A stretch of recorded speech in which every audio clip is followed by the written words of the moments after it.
যেখানে দেখবেন ভোগ লাগে, মানে বিশেষ করে 64 মহন্তের ভোগ, আচ্ছা উত্তর দেবেন কিন্তু এখানে বসে, হ্যাঁ বা না বলবেন, হ্যাঁ বা না কিন্তু বলতে হবে, চুপ করে থাকবেন না। 64 মহন্তের যখন ভোগ লাগে, চারিদিকে কাপড় টাঙানো থাকে, ভেতরে কজনা থাকে? একজন, দুজন, তিনজন, চারজন, আচ্ছা 5 জনই ধরলাম, সবাইকে ডাকলো না কেন? মনে রাখবেন, মাথায় রাখবেন, ওখানে কিন্তু দীক্ষিত ব্যক্তি ঢোকার অধিকার নেই, জানেন এটা? দীক্ষা নিলেই যে আমি 64 মন্ত্রের ভোগ যেখানে লেগেছে তার ভেতরে ঢুকে পড়বো, তার অধিকার নেই। অনেকে ঢুকবে, শুধু দীক্ষা নয়, যে গায়ত্রী পেয়েছে সে ঢুকবে, যার গায়ত্রী পাওয়া হয়নি তার ঢোকার অধিকার নেই। তাহলে এখানে আপনি কি বলবেন? মন্দ লোক? হরে কৃষ্ণ। মনে সেই ভক্তির চক্ষু যার জন্মায়নি, মনে রাখবে দীক্ষা নেবার পরও, এই যে আমি আমাকে দিয়ে বলতে পারি, এই যে আমি কীর্তন করি, মা কালী দিব্যি বলছি, আমার কীর্তন করে যদি সংসার না চলতো কীর্তনই করতাম না, একদম খাঁটি কথা। আমি কালকে একটি ছেলেকে বলছিলাম, বলেছি তোকে, বলেছি না, আমার বৃত্তি ছিল প্রথম থেকে, যখন কীর্তন শিখি তখন থেকে বৃত্তি ছিল কীর্তন করব, টাকা নেব, সংসার চালাবো। দোষ কোথায়? কে দোষ ধরবে? আমি প্রথম যখন কীর্তনে এলাম, শুনবেন এখনো আছে 1900 কি বলবো, হ্যাঁ ওটা বোধ হয়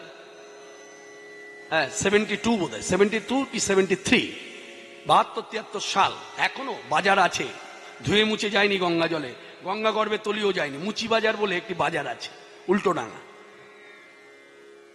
মুচি বাজার আবার এটা বোধহয় নতুন বাজার, পুরনো বাজারটা না, দুটো বাজার আছে, একটা পুরনো বাজার মুচি বাজার, একটা নতুন বাজার। নতুন বাজারে কালী পূজা হয়, কালী পূজার দিন থেকে শুরু হয় কীর্তন, সেইখানে আমার প্রথম জীবনে কীর্তন করা। সেই কীর্তনে আমি প্রথম কত টাকা পেয়েছিলাম জানেন? 1972-73 সালে 300 টাকা। কত মূল্য ভাবুন, 72-73 সালে 300 টাকা কত মূল্য? হ্যাঁ, বুঝতে পারছেন? তখন থেকে কীর্তন করছি। তারপর চলে গেলাম এন্টালি, পামারহাট, পামার বাজার, এন্টালি অদ্বৈত হরিসভা, সেখানে কীর্তন করলাম, সেখানে 175 টাকা।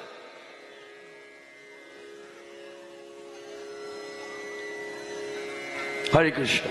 এগুলো বলার অর্থ কি? আগে ইউনিভার্সিটিতে ঢোকার চেষ্টা করো না, আগে পাঠশালাটা চুকিয়ে নাও। নতুন প্রজন্মকে উদ্দেশ্য করে বলি, আগেই লাফালাফি করে এগিয়ে যেও না, মাঝপথে থেমে যেতে হবে, আগেই নয়। দেবে, সম্মান করবে, সম্মানের জায়গা, সম্মান পাবে, অপেক্ষা করতে হবে। মর্যাদা, দীর্ঘ 43 বছর হয়ে গেল কীর্তন জগৎ। আমি সভাতে দাঁড়িয়ে খুব একটা যদি মিথ্যা না বলি, সত্য, সকলেই অনেকেই সাক্ষী আছেন, এই হরিসভা আমার কিন্তু একটা অভিমানের জায়গা, মনে রাখবেন।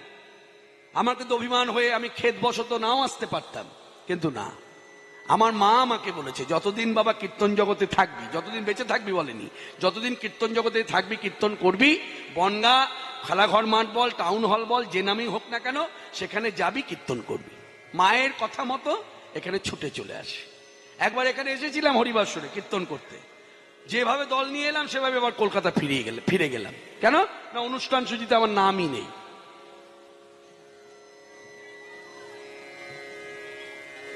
তারপরের বছর যেই ডাকলো সঙ্গে সঙ্গে চলে এলাম। মনে রাখবেন, এই যে ভালোবাসার মর্যাদা দেওয়া, আপনি যদি মর্যাদা দেন, আপনি আজ না মর্যাদা পান, কাল মর্যাদা পাবেনি, অপেক্ষা করতে হবে। ওই মর্যাদা খামচে করলে মর্যাদা পাওয়া যায় না। ওই যে আমি আগেই বলেছি, আমাকে বনগাবাসী যত না মর্যাদা, যত না সম্মান করে, অধিকতর আমাকে স্নেহ করে, ভালোবাসে। কেউ ছেলের মতো ভালোবাসে, কেউ ভাইয়ের মতো ভালোবাসে, কেউ বাবার মতো আবার স্নেহ করে, বাবার প্রতিও তাদের স্নেহ ভালোবাসা থাকে, কেউ বাবার মতো করেও দেখে। এখন আবার কেউ দাদু বলা শুরু করেছে, কেউ দাদুও বলছে। বলুক, ভালোই, খারাপ লাগে না, ভালো লাগে। কারণ আমার মেয়ের বয়স তো এখন প্রায় 22 বছর হয়ে গেল, আর তো কয়েকটা বছর, তার মধ্যে দাদু তো হতে হবে। দাদু হওয়ার একটা সুখই আলাদা। যাই হোক, হরে কৃষ্ণ। আজকে মাঝে মধ্যেই পকেটে হাত চলে যাচ্ছে, কেন এইরকম পাঞ্জাবি পরে গান আমি কোনোদিন করিনি, এই প্রথম। ভক্তের দেওয়া কি করব, ভক্ত কষ্ট পাবে, বলছে এই পাঞ্জাবিটা একটু পড়ুন না, পরে গান। হ্যাঁ হ্যাঁ ঠিক আছে, ভালো দিন। কেমন লাগছে মায়েরা? রংটা খুব ভালো হয়েছে না? ধুতিটাও খুব ভালো হয়েছে। আচ্ছা আমার ওড়নাটা কেমন হয়েছে? আচ্ছা আমি দেখতে কেমন হয়েছি? মোটামুটি ভালোই আছি না? ঠিক আছে, ভালো আছি। আপনারাও সবাই ভালো থাকুন, সকলে সুস্থ থাকুন। আমি আমার ইষ্টবস্তুর কাছে একটাই প্রার্থনা করব, কার কেমন আর্থিক অবস্থা তলানিতে গেল না আরো উঁচু সীমায় পাহাড়ে পৌঁছলো, সেদিকটা আমার লক্ষ্য নয়।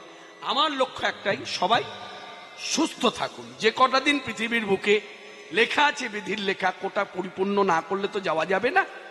যার যে সময়সীমা আছে, যে কটা দিন বাঁচবো সুস্থভাবে, প্রভু সুস্থ রেখো। হয়তো প্রতিদিন সুস্থ থাকবো না, কিন্তু মাসের বেশি কটা দিনই আশা করি সুস্থ রাখো। ব্যাস, সুস্থ থাকলেই জানবেন বর্তমান যুগে এই 2022 সালে দাঁড়িয়ে সুস্থ থাকা মানেই আপনি কোটি টাকার মালিক। আমার বিচারে কোটি টাকার মালিক। অতএব এইসব কথার বিশ্রাম রেখে চলুন যাই লীলার সাধন। হরে কৃষ্ণ কৃষ্ণ কৃষ্ণ হরে হরে, হরে রাম রাম রাম হরে হরে। কিরে চল, এই পশরা মাথায় নিল, নিয়ে এবার যাত্রা করলো। ললিতা বিশাখার সাথে চলিয়া যাইতে পথে, কত সাধে বাড়াইল পা, ও বই উথলিল ভাবসার এলাবল কেশ ভার,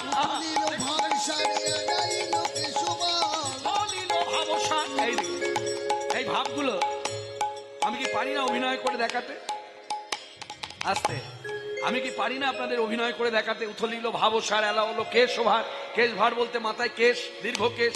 ভারটা যদি লুটিয়ে পড়ে কেমন হতে পারে দেহের আকৃতি, পারি? জানবেন আমি দেখালে ভক্তি জন্মাবে না, আমি দেখালে চোখে ভালো লাগবে। আর আমি যদি অঙ্গুলি হেলিয়ে দিই রাধারানীর দিকে, সকলের ভেতরে ভক্তি আসবে। নিতাই গৌর হরি বল। উথলিল ভাব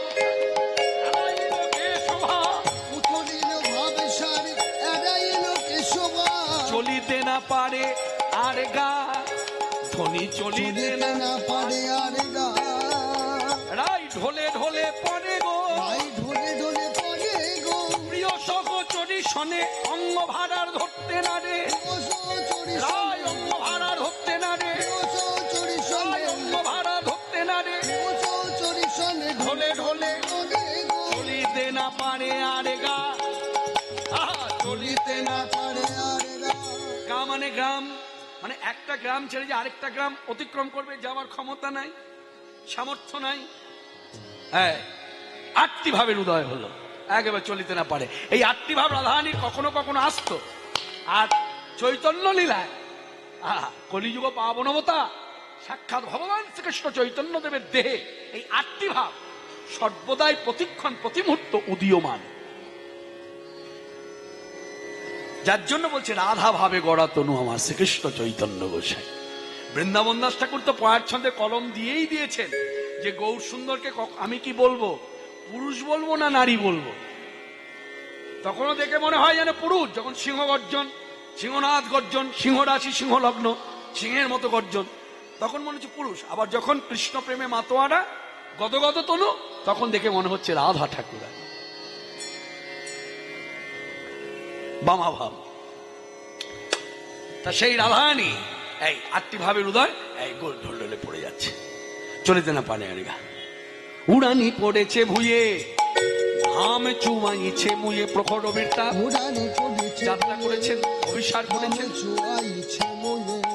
চাঁদে মুখ করিছে ঝলমল, ও তার চাঁদে মুখ করিছে ঝলমল, ঝলমলে ঝলমলে ঝলমলে করে, ঝলমলে ঝলমলে ঝলমলে করে, ঝলমলে ঝলমলে ঝলমলে করে, ঝলমলে ঝলমলে ঝলমলে করে, মুখ চাঁদে যেন ঝলমলে করে, ঝলমলে ঝলমলে ঝলমলে করে, মুখ চাঁদে যেন ঝলমলে করে, ঝলমলে ঝলমলে ঝলমলে করে। ভাবরাজ্যে দাঁড়িয়ে ভক্তের অনুভব নিয়ে সাধুগুরু বৈষ্ণব আত্মান কি বলছেন শ্রীমুখে? দেখে মনে হয় যেন মতি ঝরে, মতি ঝরে, মতি মানে মুক্তা, ঝরে ঝরে পড়ছে। বলে এখানে মুক্তা কাকে বলছে? না বলছে এই যে প্রখর রবির তাপ, রাধারানী অভিসার করেছেন, পথ ধরে চলতে চলতে ঘর্মাক্ত মুখ, ঘাম হলে ঘর্মাক্ত মুখ হলে কি হয়?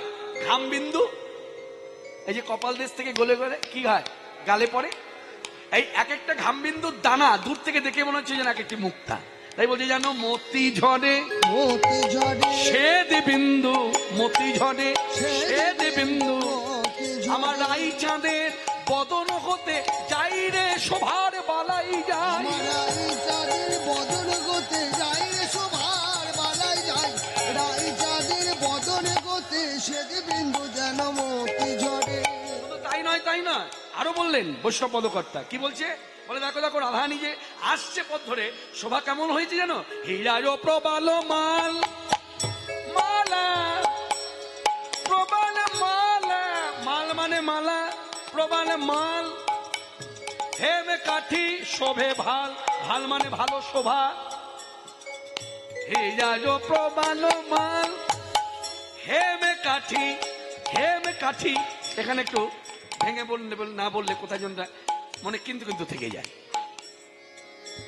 আমারও একটা ধারণা ছিল যে কথার অর্থ বোধ হয় এরকম, হিয়ায় প্রবাল, হিয়া মানে বুক, এই জায়গাটা বুক, প্রবালের মালা, হেম কাঠি, হেম কাঠি মানে সোনার কাঠি, তার মানে কি দাঁড়ালো? তাহলে একটা করে প্রবাল মানে পলা, লাল পলা, আর একটা করে কাঠি, সোনার কাঠি, এই বোধ হয় ভাব। আমার পরমারাধ্য গুরুদেব বলছে না, তা নয়। রাধারানীর দেহের আকৃতিটা কেমন জানো?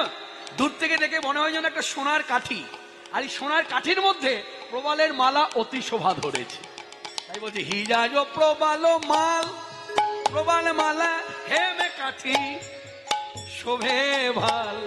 উলোধ্বনি প্রবাল মাল, হেমে কাঠি শোভে ভাল। আর কি? দুটি আঁখি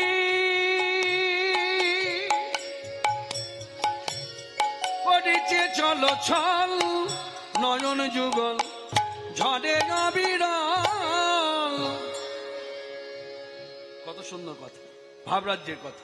বলছে দুটি আঁখি করিছে চলো ছল, ছল ছল করে জল পড়ছে, আর নয়ন যুগল ঝড়ে অবিরল, অবিরত ধারা পড়ে যাচ্ছে। রাধারানী কাঁদছে। বলে কাঁদছে কেন? এখানে দুটো কথা আছে, দুটো কথা বলা যায়। ভাবরাজ্যের কথা, দুটোই ভাবের কথা। কিরকম? বলছি আচ্ছা, রাধারানী তো যাচ্ছে মিলিত হতে, গোবিন্দ ডেকেছেন, তার ডাকে সাড়া দিয়েছে, তিনি অভিসার করেছেন, তিনি যাচ্ছেন গোবিন্দের সঙ্গে মিলিত হতে। আমরা যখন কারোর ডাকে সাড়া দিই, সেটা একটা মেয়েও হতে পারে, একটা ছেলেও হতে পারে। ছেলেরাও তো ছেলেদেরকে ডাকে, যেমন এই যে দাদা আমাকে ডাকলেন, কৃষ্ণদা আসুন, বা আমি বললাম দাদা আপনি আসুন। তা কেউ যদি কাউকে ডেকে নেয় এইভাবে আসুন, দেখ এই যেতে গেলে কি হয়? আনন্দ হয়। দেখা হয়ে যাওয়ার পর ফিরবার পরে যদি কিছু ঘটনা ঘটে, মর্মাহত হলাম, একটু আঘাত পেলাম, তখন কি হয়? বিরহ, দুঃখ হয়, তাই তো? তা এখানে রাধারানীকে ডেকেছে গোবিন্দ, এসো। রাধারানী যাচ্ছেন, তা আনন্দ যে হবে, তো দর্শনে যাচ্ছে, আনন্দ করবে, কাঁদছে কেন? দুটো কথা।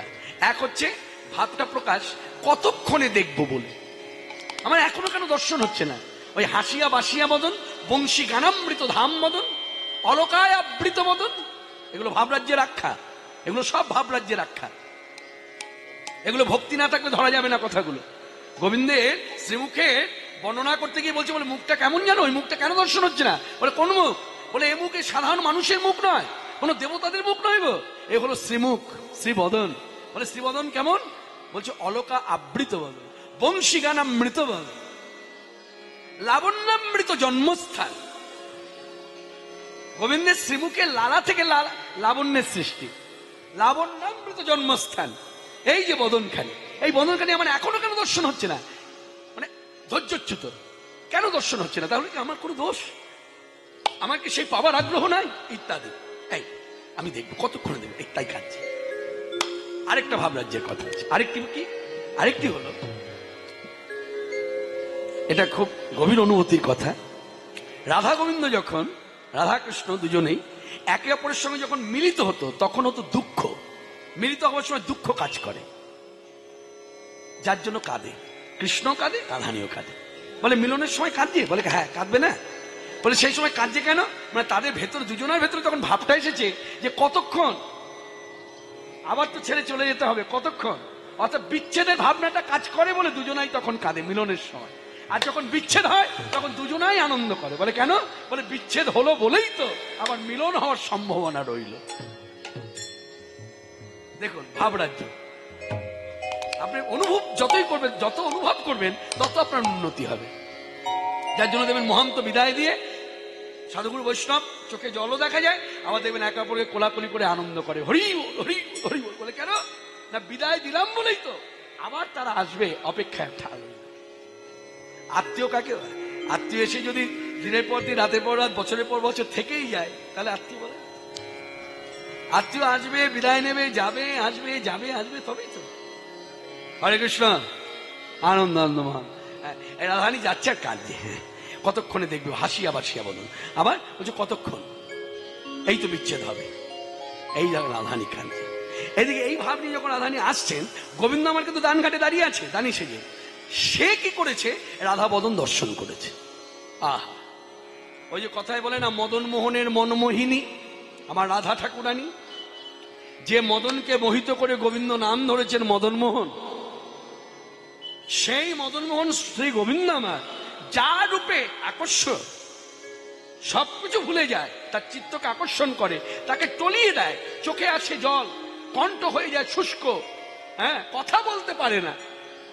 এমন যে আমার গোবিন্দ, সেই গোবিন্দ রাধাবদন দর্শন করে, এই দানিরও চকর আঁখি পিয়াসিত তাহা দেখি, দানিরও চকর আঁখি পিয়াসিত তাহা দেখি। ও গো মজিরহু মজিরহু মজিরহু, মানে মজে গেল, রাধারানী রূপে মজে গেল। মজিরহু আপন পাশরি, মানে গোবিন্দ আমার নিজের কাজ ভুলে গেল। সে যে দান ঘাটে দানি সেজে যে দান চাইতে হবে, কর চাইতে হবে, সেই কাজটা ভুলে গেল। তাই মজিরহু আপনা পাশরি, পথ পড়ি হেরি কিশোরী, পথ পড়ি হেরি কিশোরী। এইভাবে কে বললো? ডক্টর মহানাম্ব ব্রহ্মচারী। কত সুন্দর কথা, দেখুন কি সুন্দর মিলিয়ে দিল। মজিরহু আপনা পাশরি, পথ পড়ি হেরি কিশোরী। গোবিন্দের এই অবস্থা কেন? না পথ পড়ি, পথের মধ্যে দাঁড়িয়ে রাধারানীকে দেখে তার এই অবস্থা, তাই পথ পড়ি হেরি কিশোরী। দানির নয়ন চকর ব্যাকুল হলো, যাদের সুধা পানে করবার লাগি হারা হয়েছে রইল, ওই হারা হয়েছে রইল। দানির নয়ন চকর মজিরহু আপনা পাশরি, মজিরহু আপনা পাশরি, পথ পড়ি হেরি কিশোরী। এই মজে গেছে, কখন যে দান চাইবে তার আর ঠিক নেই, মনেই নেই। এই সুযোগে কি হলো? বনাইমা নাতনি সহ সখী সহ কি করলেন? দানঘাট পার করে চলে গেল। এই গোবিন্দ আমার খানিকক্ষণ পর যখন নিজেতে ফিরে এসেছে, তখন এবার তাকিয়েছে, তাকিয়ে দেখছে কোথায় গেল না, ডান দিকে বাঁ দিকে, মানে দক্ষিণে বামে, কোনো দিকে তো কোনো পথ নেই। কোথায় গেল? এই তো এদিকেই আসছিল, আমি তো এখানেই দাঁড়িয়ে, কোথায় গেল? এই কোথায় গেল খুঁজতে খুঁজতে চোখটা, যেই মুখটা ঘুরিয়েছে, দেখছে পার করে সখী সঙ্গে রাধারানী বড়াইমাকে নিয়ে চলে যাচ্ছে। তা গোবিন্দ সুচতুর এবার দান ঘাট ফেলে দিয়ে দান চাইবার জন্য ছুটে গিয়ে তাদের পথ রোধ করলেন। এখানে বৈষ্ণব পদকর্তা কি বলেছে দেখুন, রহ রহ বলি রে, এই রহ রহ, কাজ আছে,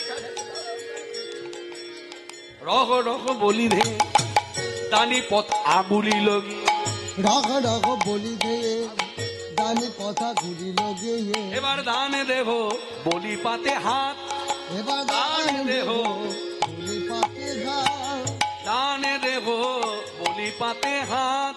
এবার দান দেহ বলি পাতে হাত। ওগো তোমরা আমায় দান দাও হে, আমায় দান দাও, বলে তোমরা আমায় দান দাও হে। তোমরা আমায় দান শোনো, দাও, আমি এই পথের দানি, নইলে যেতে দেব না ধনী। আমি পথে না না, নইলে যেতে দেব না ধনী। পথে ওগো তোমরা আমায় দান দাও, দান দেহ বলি পাতে হাত। দান দেহ বলি পাতে হাত। এবার পদকর্তা সখী ভাবে পাশে দাঁড়িয়ে, যে যার জন্য এই কথাগুলো আজ আমরা জানতে পারলাম, যার জন্য এই কথাগুলো শুনে আমাদের ভেতরে ভক্তির উদয় হলো, এই পদকর্তা এবার নিজের নাম দিয়ে বলছে সখী ভাবে পাশে দাঁড়িয়ে, দ্বিজ মাধবের বাণী। এই দাঁড়া, টাকা দেবে।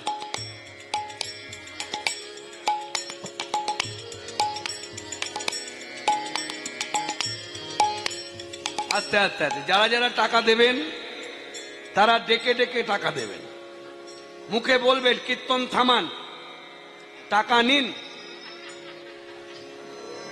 আমি ঠিক নিয়ে নেব। এই যে কীর্তন থামিয়ে দিলাম। হরি বল, বলুন। হ্যাঁ হ্যাঁ হ্যাঁ হ্যাঁ, নিশ্চয় নিশ্চয় নিশ্চয় গাইবে, নিশ্চয়। হ্যাঁ হ্যাঁ, তার 10 টাকা দিল মা ভক্তি ভরে। হ্যাঁ, সবই ভগবত সেবা জন্য, যাই হোক হলো। হ্যাঁ, না গান বন্ধ হবে না, ওটা আমি একটু উপরস করে কথা বলি তো, যা বোঝার বুঝেছে মা, ঠিক জায়গায় গেছে মা, জল পড়েছে, পিপাসা মিটেছে মা। হ্যাঁ, আর জল খাবেন না তো? হরে কৃষ্ণ। এইদিকে এইদিকে, যার যা দেবার ইচ্ছা গোপনে চুপি চুপি রেখে চলে যাবেন ভক্তি করে। যেই কীর্তন করুক বা পাঠ করুক তাকে কখনো ডাকবেন না, ধরুন নিন না, নিন না। এইরকম করলে অন্তত আমি আমার দিকটা বলি, আমি তো থাকতে পারি না। এই যে থামিয়ে দিলাম, আবার শুরু করি। হরে কৃষ্ণ কৃষ্ণ কৃষ্ণ হরে হরে, হরে রাম রাম রাম হরে। দ্বিজ মাধবের বাণী বাণী ভগদানি,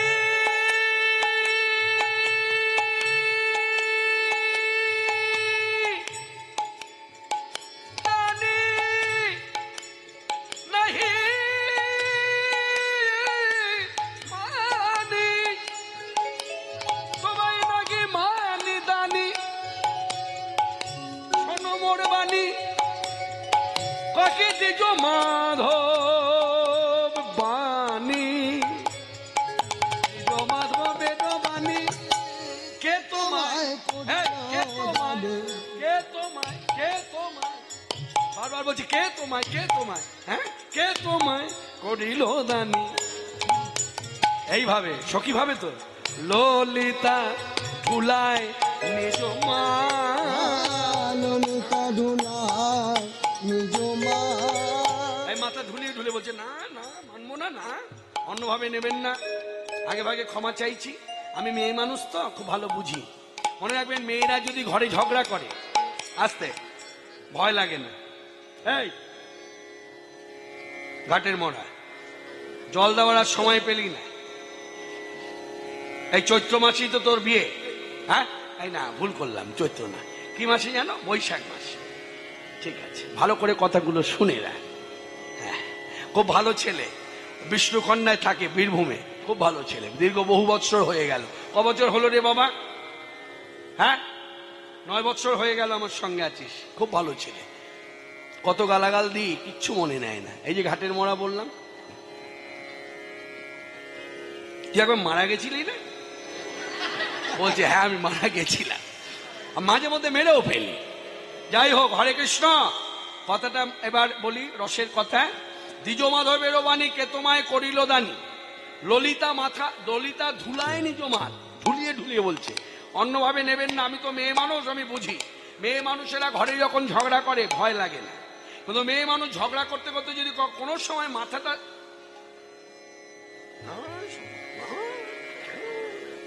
এইরকম যদি হয়েছে, জানবেন সর্বনাশ। তার মানে ওই ঝগড়া থামানো যাবে। এই ললিতা মাথা ঘুলিয়ে ঢুলিয়ে বলছে, এই না না মানি না, না না শুনবো না, হেদে যাও জানি না মানি না, হেরে যাও জানি না মানি না, জানি না মানি না, হেরে যাও জানি না মানি না। কে তোমায় দানি করিলে, ললিতা মাথা ঢুলাইয়ে বলে, বলে কে তোমায় দানি করিলে, ললিতা মাথা ঢুলাইয়ে বলে, কে কে তোমায় দানি করিলে, হেরে যাও জানি না মানি না। ললিতা ঢুলায় নিজ মাথ, ললিতা ঢুলায় নিজ মা মাথা ঢুলিয়ে ঢুলিয়ে বলছে, বলছে না, যাও যাও, মানি না, শুনবো না, কে কে তোমায় দানি করলো? অনেকবার বলা হলো, অবশেষে এবার ললিতা বলছে, রায়প্রিয়া তো হ্যাঁ সহ্য করতে পারে না কৃষ্ণকে, একটু দোষ পেলে একেবারে উদয়স্ত করে ছেড়ে দেয়। এই শোনো শোনো, এই যে তুমি তখন থেকে যে কর চাইছো, দান চাইছো, দানি অর্থ জানো? কৃষ্ণ মাথায় হাত দিয়ে চিন্তা করছে, এই যে কি বিপদে পড়লাম। সুবলামায় দান সাজালো, দান ঘাটও সাজিয়ে দিল, ওর কথা মতো সবই করলাম, কিন্তু একবার যাবার সময় বলে জিজ্ঞাসা করলে ভালো হতো। হ্যাঁ রে, ওরা যদি আমায় কখনো দানি অর্থ কি জিজ্ঞাসা করে, কি বলবো? এই বিড়বিড় করে কি বলছো? না কিছু নয়, কিছু। খুব বুদ্ধি ধরে তো, চকিতে বুদ্ধি ধরে, এতটুকু সময় নেয় না। এই বিড়বিড় করে কি বলছো? না কিছু নয়। তোমরা যেন আমায় কি প্রশ্ন করলে? দানি অর্থ কি জানো? ও দানি অর্থ। শোনো, একটা কথা তোমাদের বলি, অন্তর দিয়ে ভাবো। দেখো বিধির কি লেখা, আহা বিধি বড় বলবান, আমার প্রতি আজকে ভাগ্যে সহায় বিধি, আহা বড় বলবান। আমার কি সুযোগ, আজকে সেই দিন যে দিনে দানঘাটে দাঁড়িয়ে আমি তোমাদের কাছ থেকে জেনে নেব দানি অর্থ কি। এই জানাটা আমার ঠিক না ব্যাঠিক? তার মানে কি বলতে চাইছো? কি বলতে চাইছি, দানি অর্থ আমি জানি। জানো তো? বলো। বলিব, জানি অর্থ আমি জানি, আমিও জানি, তোমরাও জানো। তা তোমরা বলো, আমি শুনি, দেখি মিলিয়ে নি, যোগ ঘটে কিনা। আদৌ জানে না, কথার প্যাচ ফাঁদ পেতেছে। ওরা আলা ভোলা গোয়ালা মেয়ে, অত মার প্যাচ বোঝে না, সাদা মনে কাদা নাই, সরলতায় পরিপূর্ণ। এত সরল মানুষ হয় না, মনে রাখবেন। গোয়ালা মেয়েদের মতো, ব্রজধামে গোয়ালা মেয়েদের মতো এত সরল মানুষ হয় না। ব্রজধাম, আবার নিজের দেশকে টানবেন না। আমাদের কলকাতা গোয়ালা মেয়ে আছে, হ্যাঁ তোদের বীরভূমও তো আছে, বর্ধমানও আছে, তা বলে ওখানে এক করলে হবে না। ব্রজধামের গোয়ালা মেয়ে, এরা খুব সরল মনে। কেন সরল নয়? ভাব রাজ্যে দাঁড়িয়ে ভক্তির অনুভব নিয়ে ভাব। অন্যান্য রাজ্যের মানুষ গীতা পড়ে, ভাগবত পড়ে, শাস্ত্র পড়ে ভগবানকে ভগবত জ্ঞানে সেবা করে। আর গোয়ালা মেয়েদের ভক্তিটা কি? ওরা শাস্ত্রের ধার ধারে না। আমরা শাস্ত্র বুঝি না, কি বুঝি? গোবিন্দ তোমার হলামে বলে তুমি আমার হলে কি না জানি না, তুমি আমার কবে হবে আমি তাও জানি না, তুমি আমার হবে কি হবে না আমি তাও জানি না, তুমি আমার হতেও পারো নাও হতে পারো, কিন্তু আমি তোমার হলাম, তোমার হলাম, তোমার সব সপিলাম, সব সপিলাম, দেহ মন প্রাণ সব সপিলাম, দেহ মন প্রাণ সব সপিলাম। বলে গোবিন্দ তোমার হলাম বলে তুমি গোবিন্দ আমার বলে, তোমার গোলাম বলে তুমি গোবিন্দ আমার বলে, গোবিন্দ তোমার গোলাম বলে দেহ মন প্রাণ সব সপিলাম, সব সপিলাম। সপিলাম। হ্যাঁ, এখানে যেমন এই কথাটা আমরা শুনলাম, তার সঙ্গে এটাও যোগ করুন, ভগবানও এদের কাছে বশীভূত। যার জন্য ভগবান শ্রীকৃষ্ণের শ্রীমুখের উক্তি, প্রিয়া যদি মান করি করয়ে ভৎসন, বেদ স্তুতি পাঠ হতে অধিক হরে মন। বলছে বেদ পাঠে